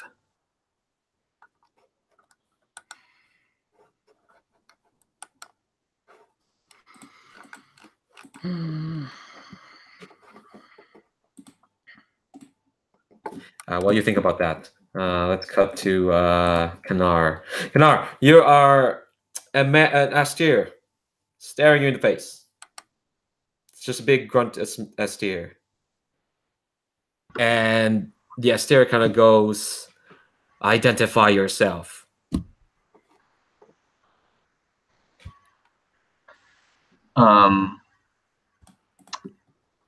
Sir, I think I'm just trying to find a way for me to run away. If there's an opening. That could be Weather the Storm, or let me see. I think I should have something that I can use. I can use mobility. Yeah, fighting somewhere with the room to be acrobatic and mobile. Yeah, I think my goal is to at least just keep the Astir away from the town. So I'll keep the kids safe. Kids safe, yeah. Or even like trick the Astir to destroy the house that I'm on top of. So I'll just kill all the people. You really love doing that trick, aren't you? I mean, I can't really do much, you know. Yeah. Hold on. Yeah, I think I'll let you use mobility. So your roll plus clash. All right. So I guess. Okay. What's that? Actually, go on. Say what you want to say. I guess what I'm trying to do is I'll try to taunt the Astir to kind of like. Can it shoot or just use melee weapons, or what can it do? I think we've described it as, I think the hand that kind of, it doesn't have a gun obviously, but it has another gun on its hand. Okay. What exactly? All right. Go on. Then I'll say, I'm a part of the cause. I'm here to serve justice to the Palladium. It's threatening the sovereignty of the people, and I try to maybe like kind of like feint that I'm gonna like I pull out my bow and arrow and like trying to shoot at it, but not so much, just so it's enough for the Astir to like trying to attack me, and then I'll try to go away. Okay, that sounds more like weather the storm, because you're trying you have to get out of this situation first before you can get your ability.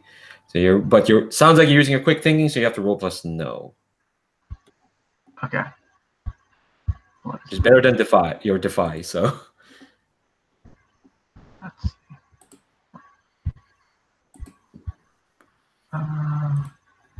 Yeah, my no is +1. 9. Okay. Nice. I rolled all right. On a 79. Succeed at some cost. Your director will ask you to settle for less, take a risk, or make a difficult choice. They'll just give you a risk because it's easy to do.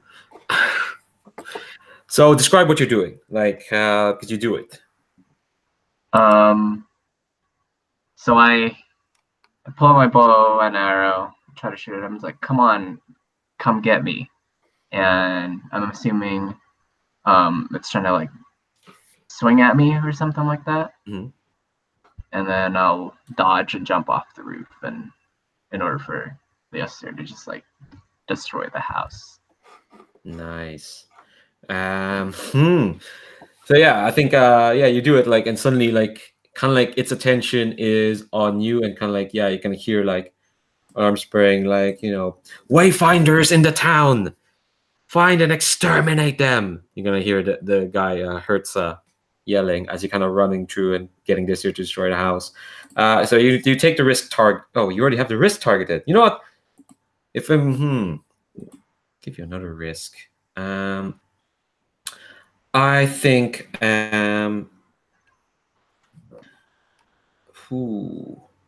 a good one. You're not flirty. I think it sounds like you do a lot of scouting stuff, but you're very close to this. Okay. Astir, take the risk scared. Does that make sense? Sure. Yeah. So what you're doing here at the moment is like you're kind of like taking attention away, while poor Lara over there gets targeted by this smoky motherfucker here.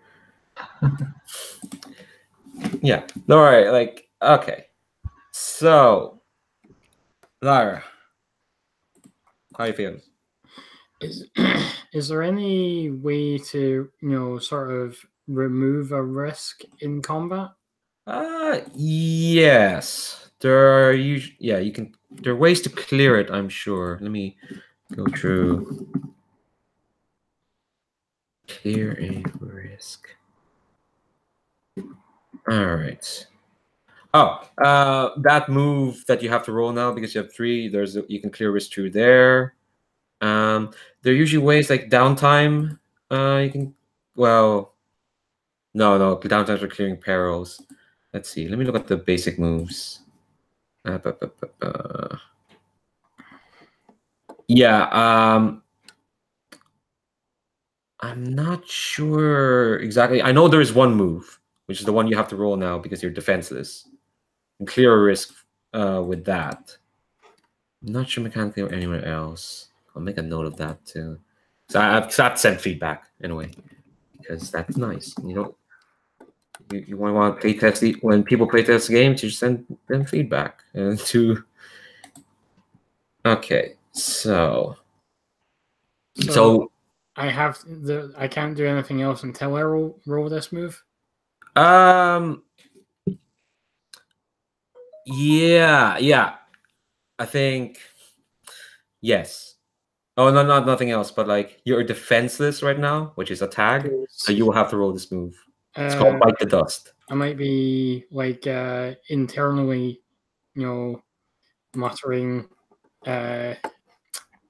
She's got a point. if you're gonna do anything, now would be a good time to do it.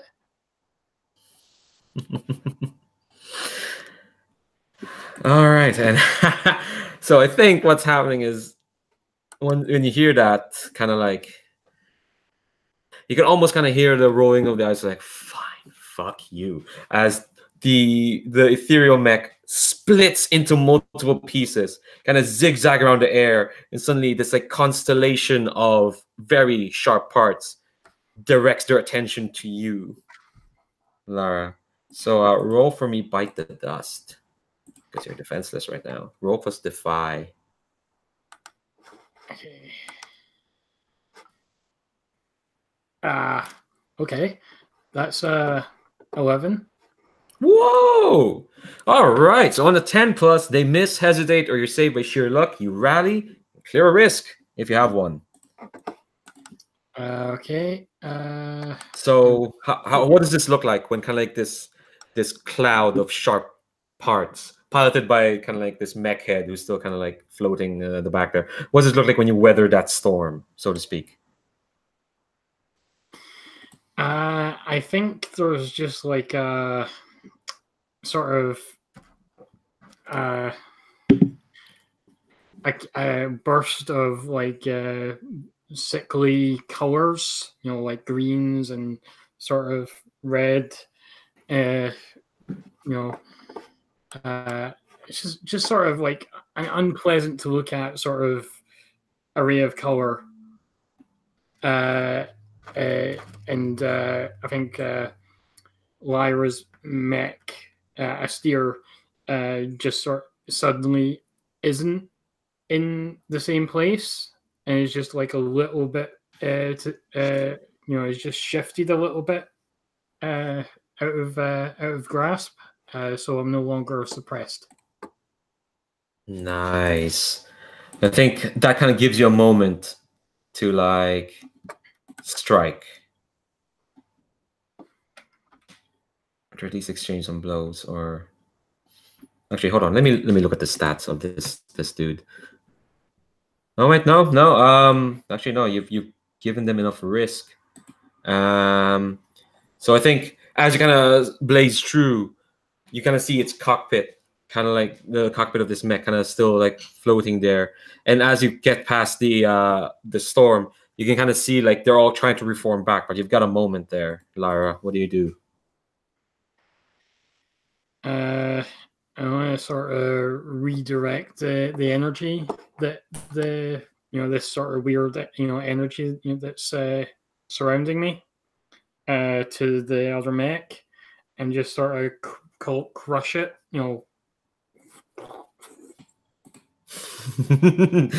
Okay, so hold on. You're gonna. This is another roll. You're gonna strike decisively this time. So roll plus clash. Do I get to roll? Well, I don't know if I need to. The borrowed power roll. Yeah, you can do that, but yeah, we're near the end, and Okay. you have a boon that lets you strike decisively with channel anyway. Okay. If you want to just use that, so Yeah. instead of rolling +0, you can roll +2. Okay. Reroll. Ooh, it's 11 plus 2. What? Okay. So on the 10 plus, you strike true. So as you kind of aim this energy towards this this mech,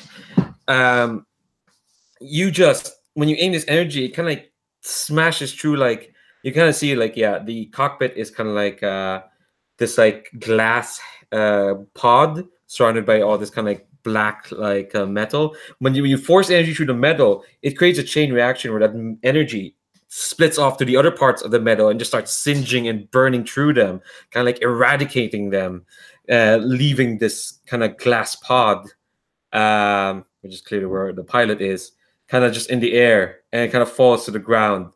It's a bit of a thunk.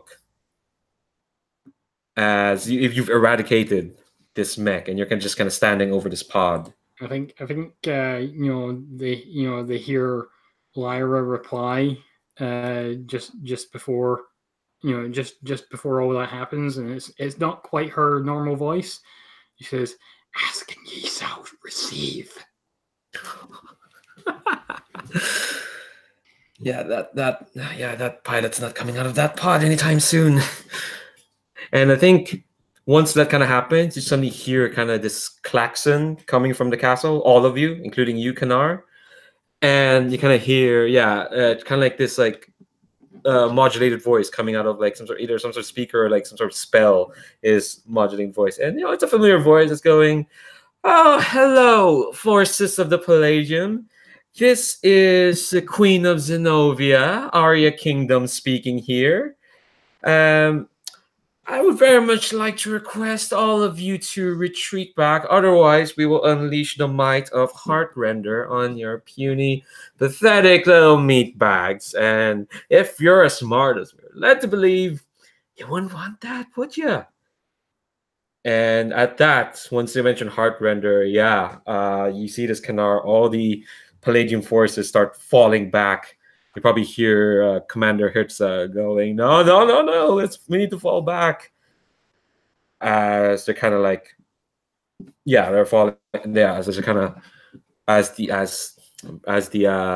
Palladium forces kind of been forced back, and kind of like those two kids, kind of like they kind of come out of their house and they coincidentally just see you, and the boy's kind of like, "Did you do it? Did you do that?" I told you. I'll be here to protect you, and yep, that's what I did. And I kind of like show the destroyed house and with all the people inside and like all the Palladium soldiers in there. Yeah. First, they're kind of shocked because you're showing them a bunch of corpses, but but the girls kind of like, "Oh, that's really." I just realized, what's happening here.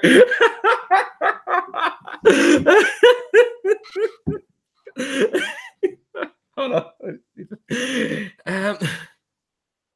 So the girl's kind of like, "Oh, so that means you can save our parents, right?" Well, yeah, I guess let's just go over to the castle. I hope your parents are still okay. I think they share a look between them as if like, well, maybe they're not. So I think we'll do one last scene at the castle. I think it's in kind of like the throne room of what you now know is the Queen of Zenobia.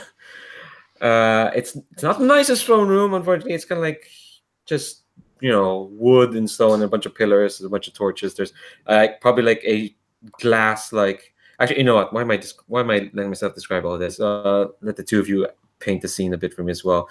All right, so you're in the throne room of Arya Kingdom, Queen of Zenobia. What's kind of like a detail you notice about this place? Start with you, Lyra.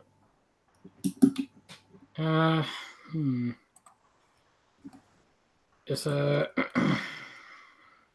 there's lots of sort of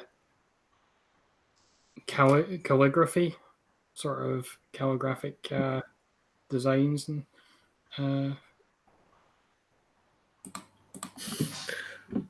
okay. Kanar. I think a part of the river runs through the throne room, and you can see it's like maybe there's like some sort of like I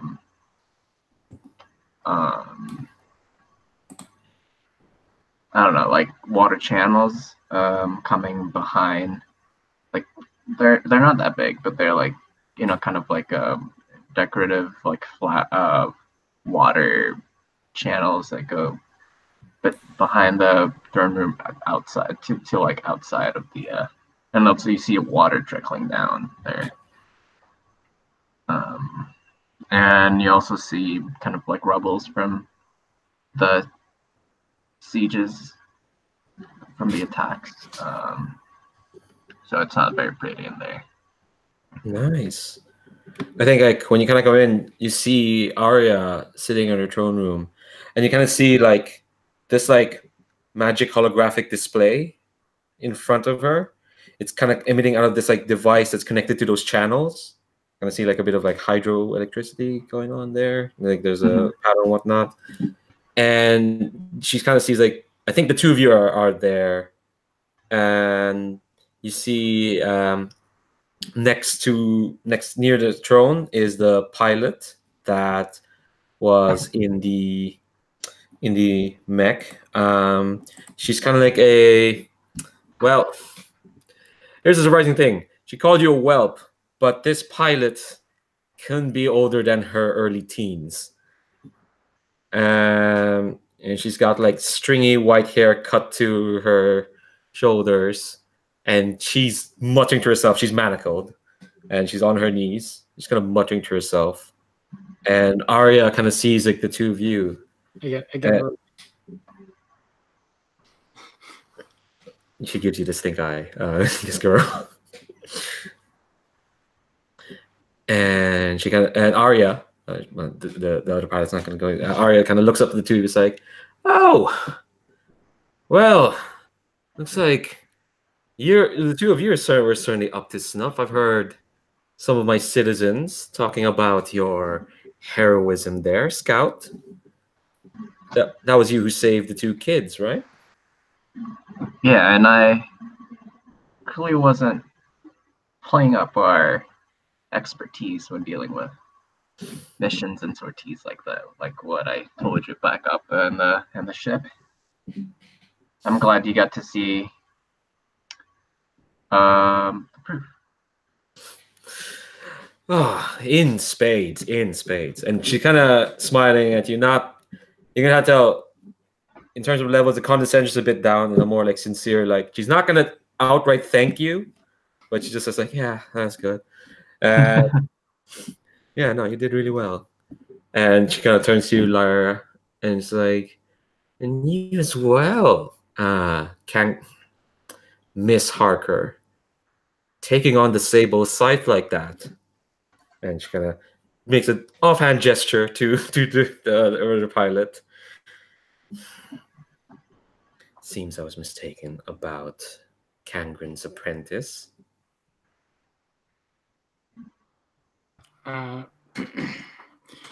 It was my pleasure to be of assistance. Oh, look at you trying to be so demure.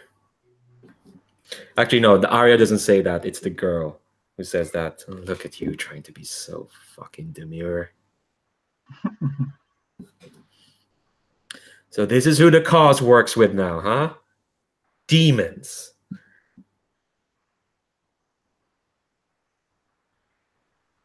Wait, hold on there. Don't use that strong of a word. I don't think it really matters if the cause works with more interesting magical powers, but No, you've just proved the cause will work with anyone and will do anything and get in bed with whoever to do what you want. well, in time of stress and danger, I think it is in our best interest to work with anyone to defeat the Palladium. Really? Why don't you ask her about Heartrender, huh? Why don't you? And Arya kind of snaps her fingers, like, all right, you need your nap time. And these two guards come and drag the Sable Scythe away. Why don't you ask her about fucking Heartrender?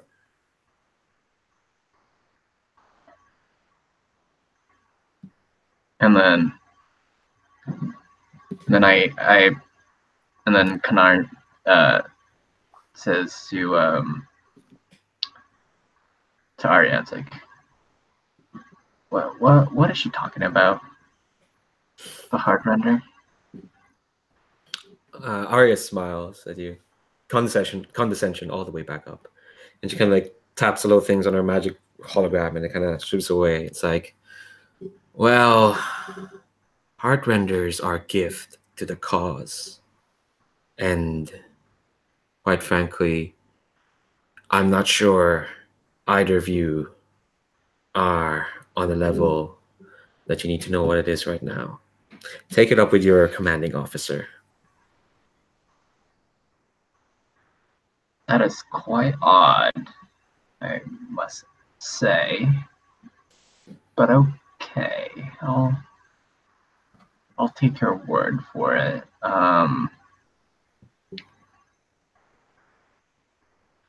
But it is very suspicious that you keep us from having the information to know about the heart renders. Honey, we're at war. Everything's on a need-to-know basis. Everything has to be compartmentalized. The less, people on the ground know about machinations up top, the better chance we have of winning. Why don't you just save your asses? At least you owe us something. All right, this sounds like a move of some sort. Yeah, I think that's dispel the uncertainties. Yeah. You want to clarify something unknown? Let's know, yeah. Yeah. You can exchange blows using talk, but I don't think we're at that stage. Yeah. Which is amazing when you think about it. What'd you get?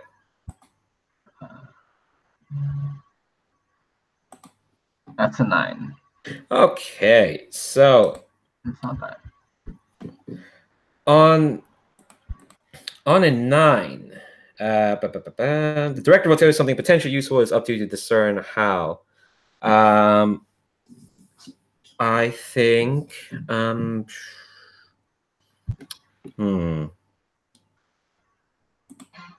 I think what you can kind of like get, or at least what you kind of like.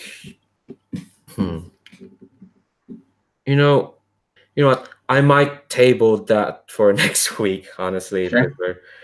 I'm kind of at the end of my prep, so to speak. Okay. And totally. I'll table that for next week, and I think we can kind of end. Well, we'll close out the scene with like, where did Rob go? We'll kind of close the scene with kind of like Arya just kind of like sitting back at the throne, kind of like going her hands like Gento style, and just kind of like, oh, don't worry, I'm grateful for everything you've done. I'll be sure to repay your kindness with our dedication to the cause. And I'm sure Heartrender will aid our cause magnificently. Very well then. I think our job is done here. And hopefully we'll see you in better circumstance, I like to say. Oh, don't worry. We'll see more of each other soon, hopefully.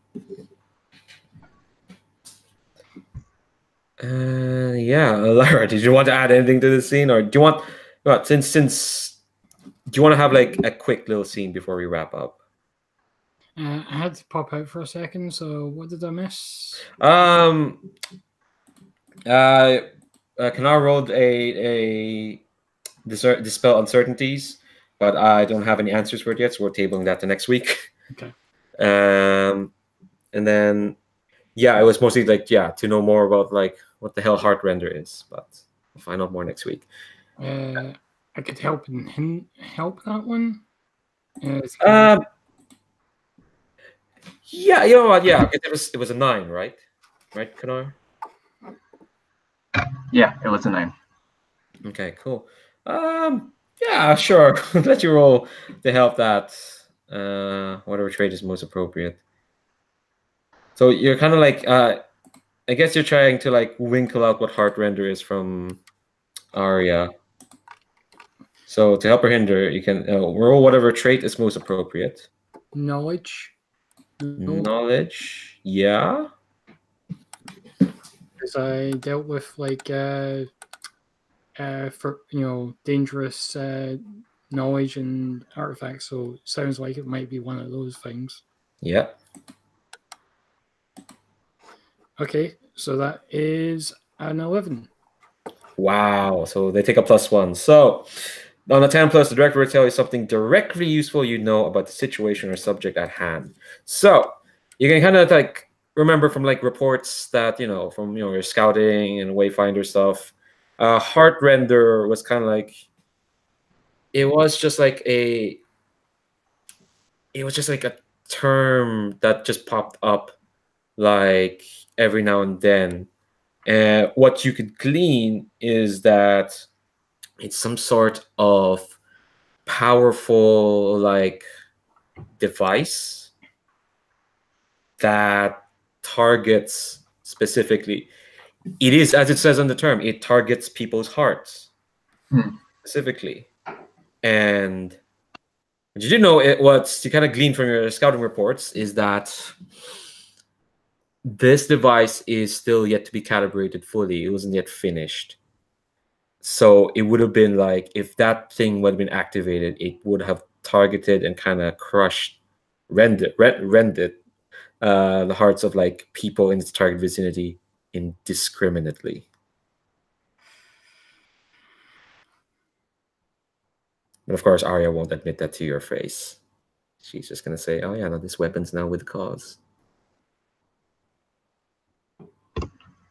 That's gnarly. Yeah. So I think we'll end there. That's all right with y'all. Yeah, totally. All right, cool. So yeah, thanks very much for playing Armour Astir. Thanks for whoever's watching. You both have been really cool and fantastic. I'm gonna stop the broadcast now. All right. Bye.